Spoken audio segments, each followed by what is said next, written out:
आप लोग को बताना चाहिए था जनता को कि तुम्हारी गाड़ी में E20 डल रहा है अब।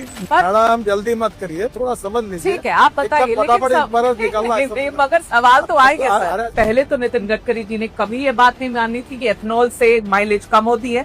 जब हरदीप पुरी जी ने ये बात मानी तब उन्होंने मानी। ब्लेंडेड पेट्रोल जब यूज कर रहे हैं तो माइलेज कम होगी कि नहीं, बस इतना ही पूछा मैंने। आप गलत बोलती हो, फिर समझो। देश की जनता अभी सीरियसली कंफ्यूज है कि नितिन गडकरी जी के पास पेट्रोलियम का पारभार है कि इनके पास ट्रांसपोर्ट का डिपार्टमेंट है। आप एथेनॉल के ब्रांड एम्बेसडर बन के बैठे हुए। सेंट्रल एक्साइज भी कम किया है एथेनॉल ब्लेंडेड पेट्रोल पर, इसके बावजूद भी पेट्रोल के दाम कम क्यों नहीं हुए? ये सब सवाल आप पेट्रोलियम मिनिस्टर को पूछो। ये बढ़िया है। अभी आप देखो, आप क्या करती है? हाँ। आप तबला रग्गा बजाती है। अरे क्या तबला बजाती आप अभी मुझे पूछ रहे हैं कि तुम पेट्रोलियम मंत्री हो, ये भी तुम बोलोगे?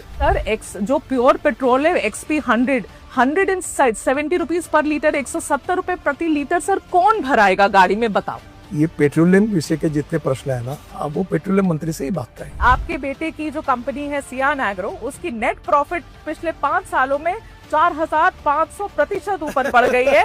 इतने 1000 करोड़ की आप बना देते हैं हाईवे, और आपने एकदम बेस्ट टेक्नोलॉजी, बेस्ट मटेरियल, पहली बारिश घंटा हो जाता है, फिर आप कहेंगे कि सवाल पूछो तो गलत है।